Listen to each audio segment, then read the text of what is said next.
Spooky month is over, folks, so it's time for Christmas movies, and I'm starting with Love Actually.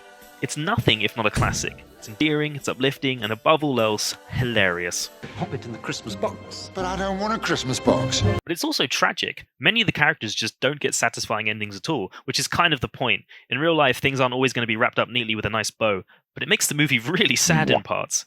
Take Sarah, for example. The last time we see her, she's in tears because she can't be with the man she loves. She has to look after her brother instead. And we don't see her again. She's just missing from the last 30 minutes of the movie. That's how her storyline ends. It's so sad. Then we have Mark, who tells himself no more and moves on from the crush he has on his best mate's wife.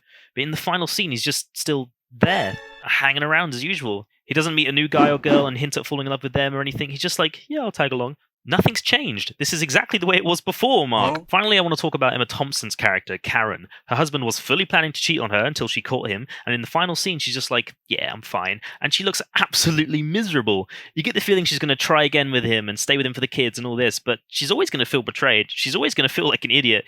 And like I said, this movie is just really tragic sometimes. I don't want to leave on such a tragic note, though, so let's talk about Uncle Jamie. He comes to Christmas and he leaves the presents and he's like, a man's got to do what a man's got to do, and he walks away and all the kids are like, I hate Uncle Jamie. And this just doesn't make any sense to me. If my uncle turned up to Christmas, left a bunch of presents for me, and then was like, oh, I got to leave and walked off, I'd be absolutely fine. He's left all the presents. One more thing. Let's talk about Colin, baby! Best character in all of fiction. Walter White who?